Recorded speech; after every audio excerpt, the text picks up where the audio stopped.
The Twilight of Sovereignty, How the Information Revolution is Transforming Our World. Wriston, Walter B. 1992. Chapter 4. The Information Standard. How can it be that institutions that serve the common welfare and are extremely significant for its development come into being without a directed toward establishing them? Carl Menger. One of the oldest activities on this earth is the trade or barter of goods and services that one person owns for the goods or services that someone else produces.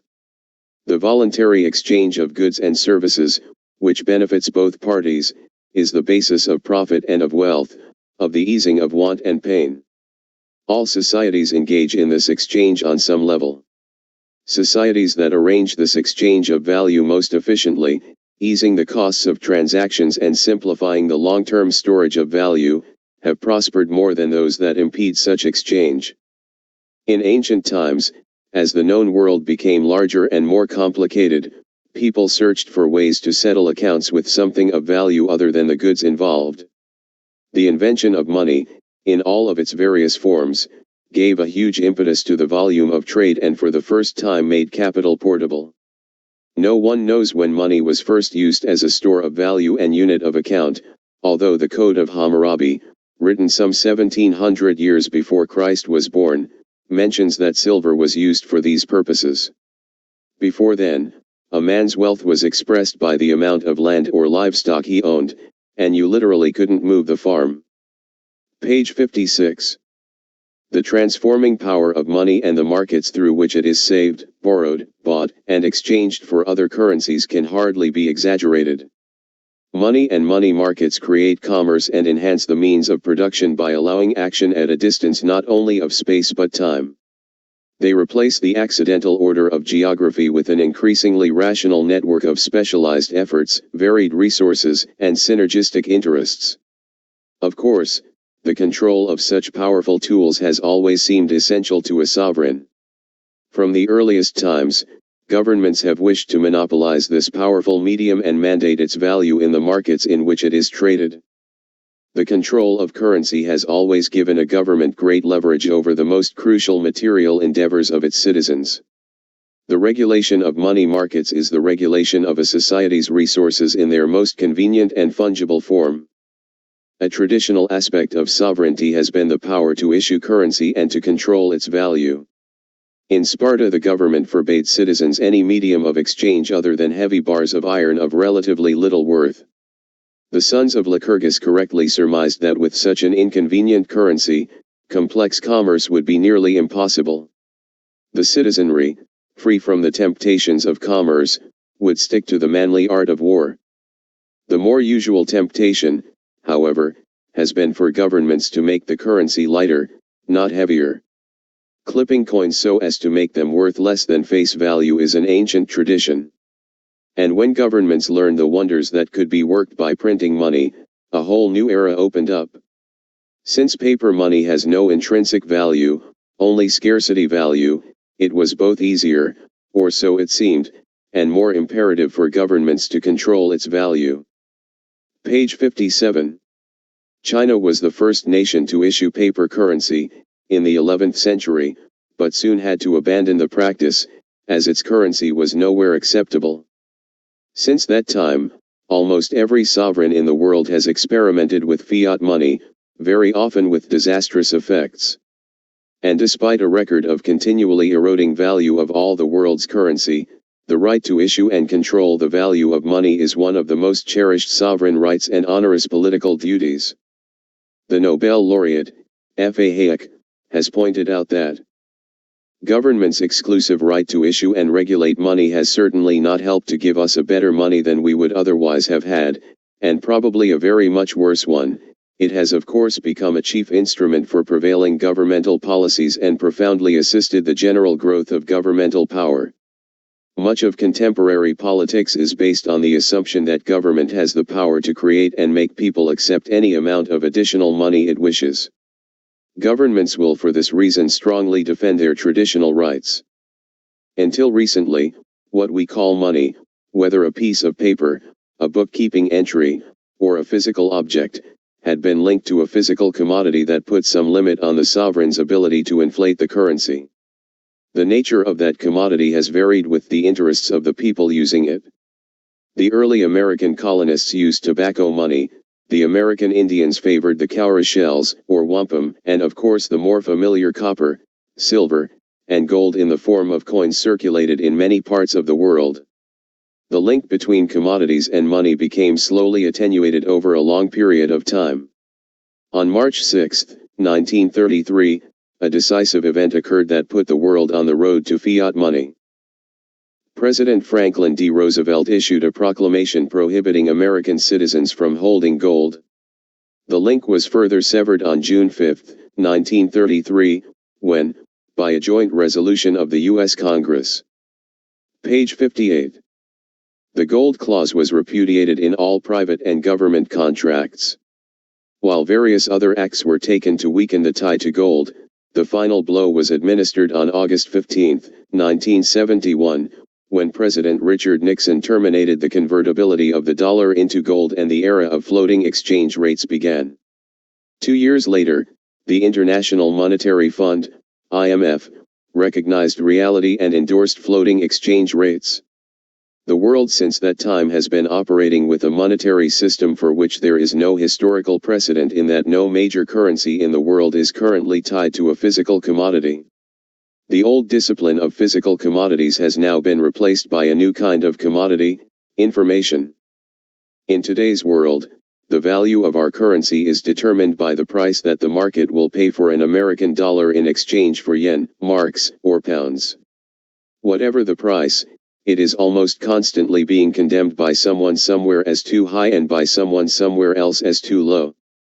Few governments are entirely satisfied with the value the market places on their currency. Someone is always demanding that government do something to push the value of its currency up or down, depending on how one's interests are affected. The volume of the clamor, as is appropriate in a democracy, is in direct ratio to the economic pain being inflicted. It is in the nature of politics to find a villain on whom to pin the blame. Bankers are often selected for the role of scapegoat. I have been summoned by one Congress to explain why the big banks drove down the value of the dollar, described at the time as unpatriotic, and have lived long enough to be summoned by another Congress to explain why the banks keep the dollar so high that American manufacturers cannot compete abroad. In today's world, bankers are unable to do either. There are limits to all power. The power to control the price others will pay in their currency to obtain dollars was never an exception to this rule. But today the limits on that. Page 59. Power are more visible than ever before. Sovereign control over the value and trade of money has been irrevocably compromised and continues, gradually, to erode. That is not to say that governments can no longer influence, for better or for worse, the value of their currencies. They can and do, but their ability to readily manipulate that value in world markets is declining. Increasingly, currency values will be experienced less as a power and privilege of sovereignty than as a discipline on the economic policies of imprudent sovereigns. This new discipline is being administered by a completely new system of international finance. Unlike all prior arrangements, this new system was not built by politicians, economists, central bankers, or finance ministers. No high-level international conference produced a master plan. The new system was built by technology.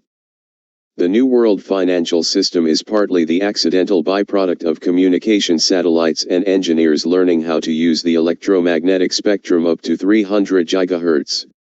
Just as Edison failed to foresee that his phonograph would have any commercial value, the men and women who tied the world together with telecommunications did not fully realize they were building the infrastructure of a global marketplace.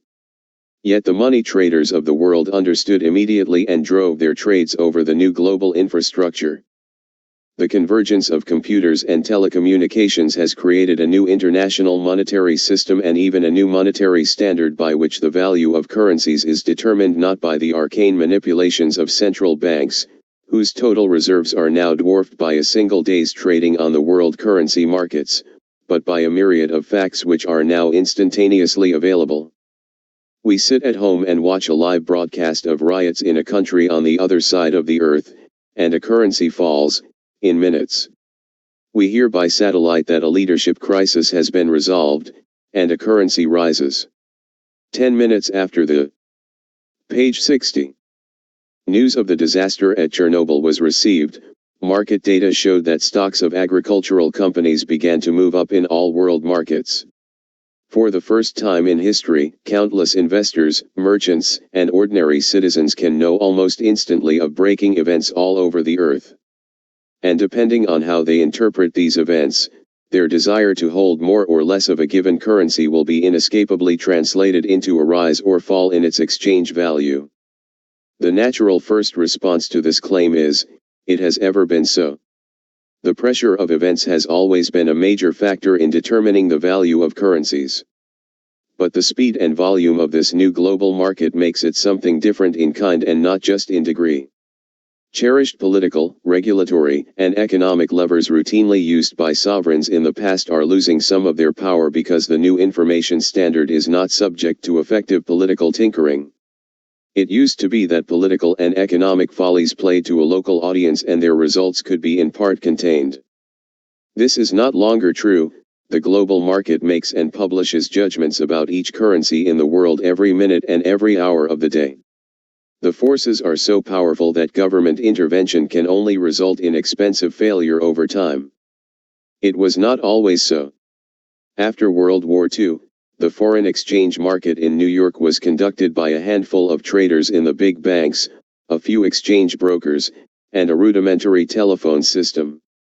The telex was the principal means of communications overseas where trading rooms were beginning to reopen. The volume in the currency market in the late 1940s and 1950s in New York probably did not exceed $750 million a day. The volume of trading was small partly because complex foreign exchange controls existed in most countries in the aftermath of the war. It is the nature of government never to give up controls once established, so the controls were relaxed very slowly in most cases. One finance minister in Europe, page 61, understood the stultifying nature of controls and started the train of events which has led to the present free market. Acting on a Sunday afternoon in 1948, Ludwig Erhard of Germany abolished price controls and set the German mark free. He acted on a Sunday because the occupation offices of the United States, the United Kingdom, and France were closed and so were unable to countermand the order. This action was the first of a long chain of events to abolish foreign exchange controls which made the present huge market possible.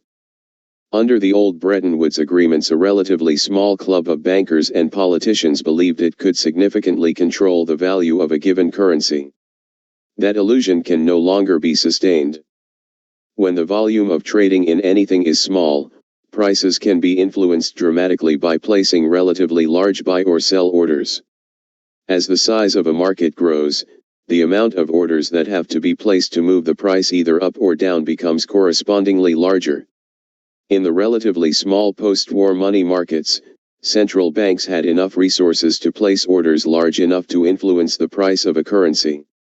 Today, with almost $2 trillion changing hands in New York alone, there is not enough money in the reserves of the world's central banks to significantly influence exchange rates on more than a momentary basis. The New World financial market is not a geographical location to be found on a map but, rather, more than 200,000 electronic monitors in trading rooms all over the world that are linked together. With the new technology, no one is in control. Rather, everyone is in control through collective valuations. Technology has made us a global community in the literal sense of the word. Whether we are ready or not, mankind now has a completely integrated, international financial and informational marketplace capable of moving money and ideas to any place on this planet in minutes. Capital will go where it is wanted and stay where it is well treated. It will flee from manipulation or onerous regulation of its value or use, and no government power can restrain it for long. Page 62. The euro currency markets are a perfect example. No one designed them, no one authorized them, and no one controls them.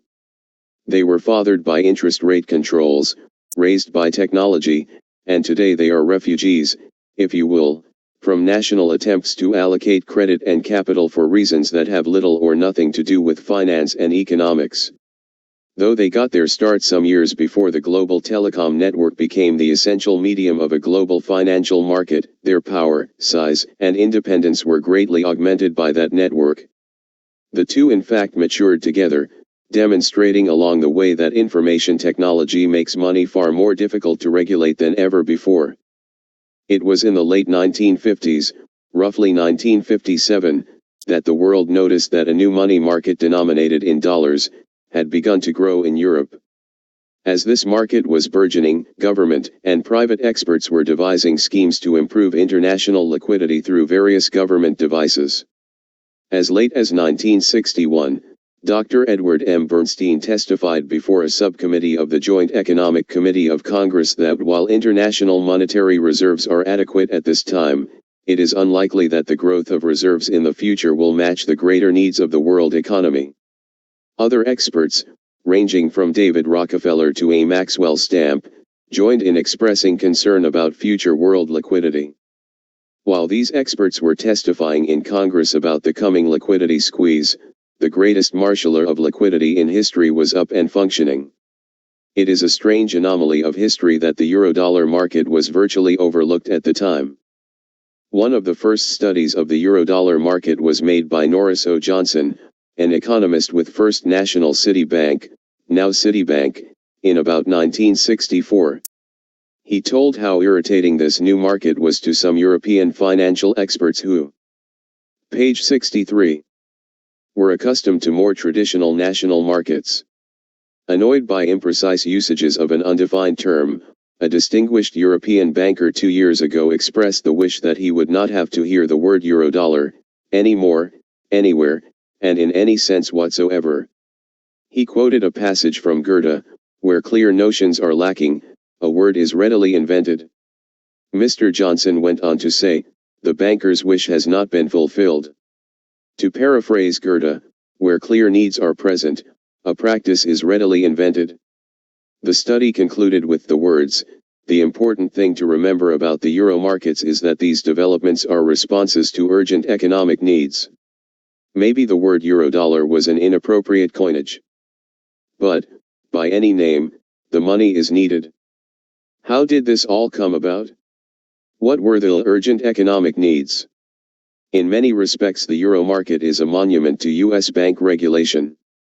In the 1930s, the U.S. Congress, acting on the mistaken belief that high short-term interest rates were partly responsible for the 1929 crash and the ensuing depression, put legal ceilings on the rate of interest banks could pay to consumers, and stopped altogether the payment of interest by banks on deposits made by corporations. So long as interest rates remained low, corporation treasurers and consumers were more or less content to accept the system. But as interest rates began to rise, individuals and corporations looked around for a way to earn an acceptable return on idle balances. European countries fortunately did not adopt this form of price control. On the other side of the Atlantic, markets for interest rates were generally much freer, and since capital seeks the best blend of safety and return, money, including dollars, moved to Europe. Some of this money came from behind the Iron Curtain. In the mid-1950s the Cold War made communist governments nervous about depositing their dollar reserves directly in banks in the United States for fear their funds would be seized by the U.S. government. Page 64. To reduce the perceived political risk the Russians deposited their dollars in London, mostly with British banks and with Russian-controlled banks operating in Europe. Soon, the Soviets, in good non-communist fashion, began to shop around for a higher yield on their funds. Their search took them to Italy where it was generally believed that a banking cartel operated. Perceiving the opportunity to capitalize on this, the Soviets went to the Italian banks with an offer to place money with them if they received an interest rate higher than America's domestic law would permit, but lower than the Italian banks were forced to pay for local deposits. It was a situation in which both the creditor and the borrower won. By initiating these transactions, The Soviets were in fact among the fathers of the euro market. The market got a major boost in 1957 when the British government imposed controls on sterling credit in an effort to support the pound but imposed no such restrictions on dollar or European currency transactions. A feudal bout with capital controls in the United States starting in 1963 gave fresh impetus to the euro market.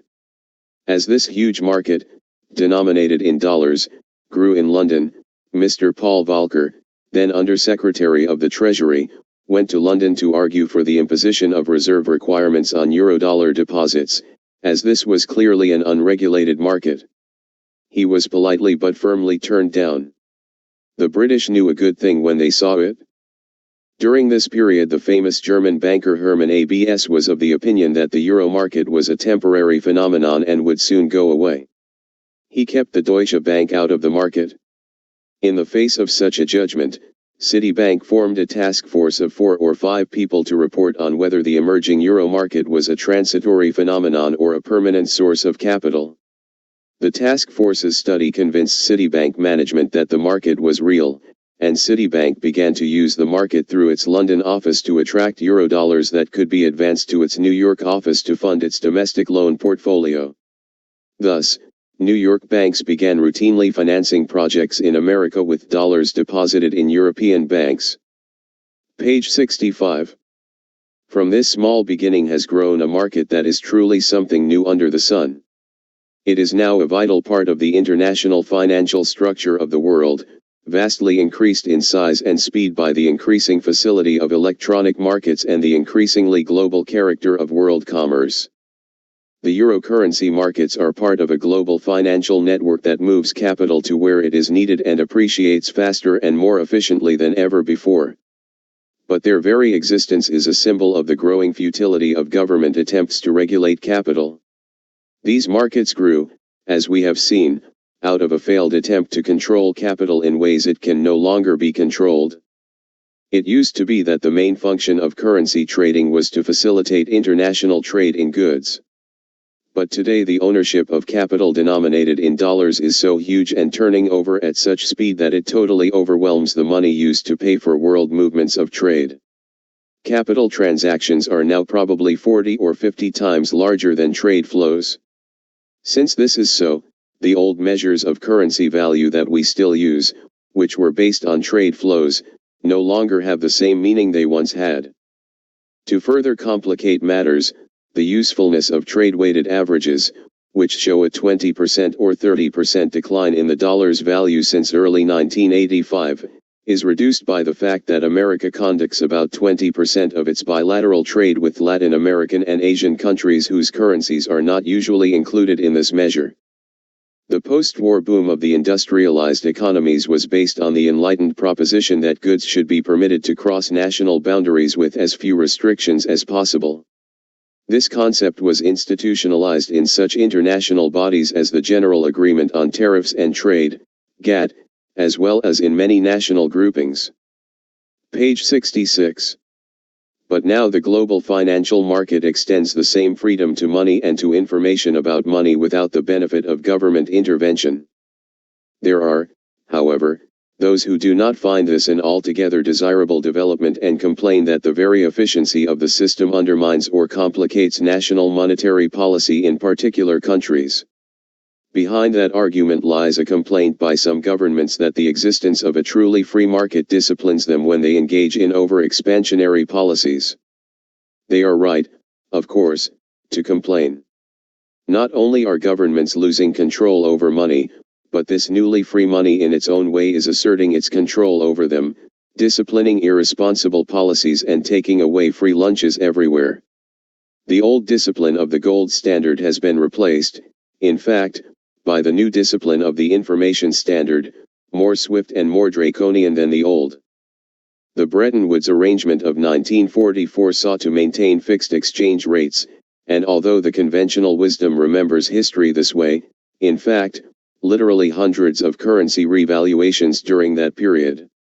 When countries attempted to maintain an unrealistic rate, they had to use their dollar or gold reserves to buy their own currency to prop up the rate.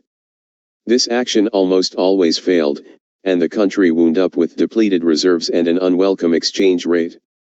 The loss of reserves was one of the biggest incentives governments had to announce more realistic exchange rates. Though countries often sought to insulate themselves from the judgment of the market by instituting exchange controls, these controls always failed. Economic fundamentals always reassert themselves over time, more so now, in the new electronic marketplace for money, than ever before. Page 67. In the 17th century, the Amsterdam bankers made themselves unpopular in the royal chambers by weighing coins and announcing their true metallic value. Instead of weighing coins and publishing their intrinsic worth, the global market weighs the fiscal and monetary policies of each government that issues currency and places a value on it that is instantly seen by traders in Hong Kong, London, Zurich, and New York. Even major countries that announce inadequate monetary or fiscal policies have seen their foreign exchange reserves vanish in days. There is no longer enough money in the central banks of the world to hold an unrealistic exchange rate in the face of bad economic policies. Minutes after any official announcement, the Reuters screens light up in the trading rooms of the world. Scores of traders make their judgments about the effects of the new policies on the value of a currency, and then they buy or sell.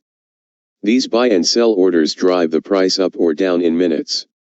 The entire process does not take much more time than it took the Dutch bankers to adjust their scales in Amsterdam. In the international financial markets today, a vote on the soundness of each country's fiscal and monetary policies, in comparison with those of every other country in the world, is held in the trading rooms of the world every minute of every day. Every kind of information moves across the electronic infrastructure that binds the world together. The latest political joke makes its way from trading room to trading room around the world in minutes.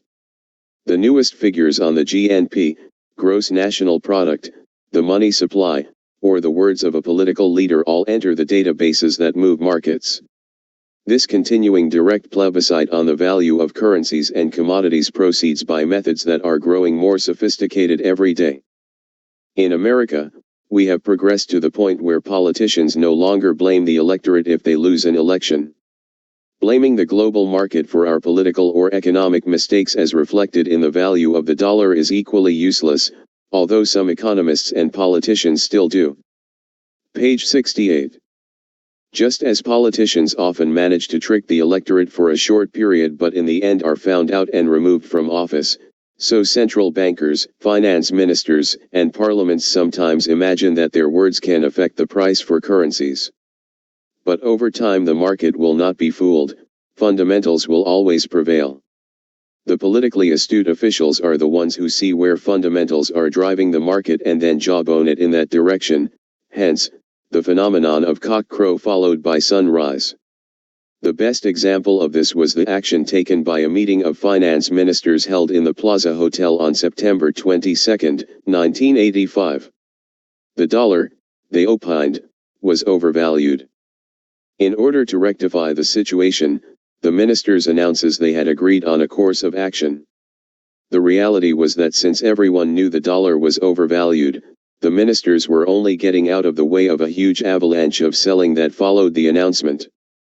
This new international monetary system is burdened with a vocabulary that was not designed to describe the modern world. The words we use do not really tell us what is happening, and so confusion abounds. It is not unlike trying to explain modern computer systems by using terms invented for describing how a steam engine works. Page 69. In the case of computers, a whole new language was invented to describe both the hardware and software. Unfortunately, no such vocabulary has been developed to help us understand the new international financial system. The vocabulary we use to describe the international marketplace is largely derived from a time when merchandise trade dominated our thinking. We talk, for example, of capital inflows or outflows, just as if money really entered our country in the way goods are unloaded from a ship. This is not the case with so-called capital inflows. No one brings dollars into America, or takes them out for that matter. There is no capital inflow or outflow in a merchandise trade sense. What happens is quite different. The ownership of dollars, which are already here, changes hands. If a German wants to own some dollars, he or she must buy them from someone who owns them and is willing to part with them in exchange for German marks. If the owner who sells the dollars resides in America and the buyer resides in Germany, we count the transaction as a capital inflow even though the total supply of dollars in the United States is unchanged and indeed cannot be changed except by the Federal Reserve. All the dollars in the world except currency are on deposit in a bank in America, because that is the only place anyone can spend a dollar. One can, of course, give a shopkeeper abroad a dollar check in payment of merchandise, but that check will be exchanged for an equivalent amount of the local currency in which business is conducted in that country.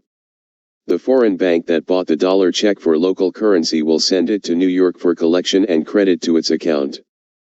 Eurodollars, which are dollars deposited with a bank in London, which in turn deposits them in a bank in New York, are traded in London hundreds of times a day in huge volumes, but each transaction is effected and recorded on the books of a New York bank.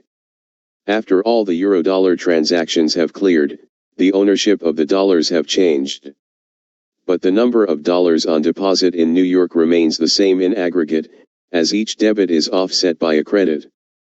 The dollars cannot leave the system, it is a closed shop. Page 70. Doomsayers love to conjure up the specter of foreigners pulling their dollars out of America. But we all learned in the OPEC, Organization of Oil Exporting Countries, oil crisis that, except for small amounts of currency, dollars cannot be taken out of the United States. Only the ownership of existing dollars in a bank located in America changes hands. The threat that the Arabs, the Japanese, or others would pull their dollars out of America was always an empty one, and the Arabs were well aware that it was impossible. Even though Americans have accepted the ballot box as the arbiter of who holds office, this new global vote on the nation's fiscal and monetary policies is profoundly disturbing to many. Accepting the judgment of thousands of traders who translate politicians' actions into new values for currencies is harder to accept because it developed so fast and is new and unfamiliar. Nevertheless, it is about as useful to cuss out the thermometer for recording a heat wave as it is to rail against the values the global market puts on a nation's currency. There is no escaping the system. In the past, nations that did not like the gold standard, the gold exchange standard, the Bretton Woods system, or whatever the dominant international financial system of the day could opt out. A finance minister would call a press conference and explain that the current international arrangements were unsatisfactory and his nation would no longer play by the rules. This, as we have seen, is just how the gold exchange standard and later the Bretton Woods standard were dissolved. Today there is no way for any nation to opt out of the information standard. No matter what formal decisions a government makes, the 200,000 screens in the trading rooms will continue to light up, the news will continue to march across the tube, the traders will continue to make judgments, and other traders all over the world will know instantly what value the market has placed on a currency. Japan, which engineered a remarkable economic recovery after the war, was lauded for the skill of its policymakers in controlling markets in difficult times. As the market became freer and truly global, Japan, too, became subject to the information standard. In March 1990, the New York Times reported the erosion of sovereign power. Hard-earned over 40 years, Japan's reputation has been a source of immense confidence here, even arrogance. Page 71. But in the last 3 months, that reputation has begun to unravel. For the first time, market forces are looming larger than the powers of government bureaucrats. Persistent turmoil has racked the financial markets this year, sending stock prices down by more than 20%, the yen down more than 5% and interest rates up sharply, despite numerous government attempts to restore order. As a result, Japan's elite bureaucrats are watching their credibility erode almost daily. The rapid dissemination of information has always changed societies and their governments. In the case of the information standard, governments have lost even more than the power to freely manipulate their currencies, or the ability to protect their currencies from their own economic folly. The new system also is steadily driving sovereign nations towards unprecedented international cooperation and coordination of monetary and fiscal policies. The slow building and knitting together of the European Economic Community, EEC, is a case in point. Today we have a kind of mini Bretton Woods agreement among the countries in the community called the European Monetary System, or EMS. It is not a fixed rate system, as there has been a realignment of currencies each year, but it is anchored by the German Deutsche Mark, just as the old system was based on the dollar. The system itself forces all participating governments to weigh heavily the actions of their neighbors in forming their own policy. It is almost the reverse of the old mercantilism. Money is only one of the problems of living in an integrated world.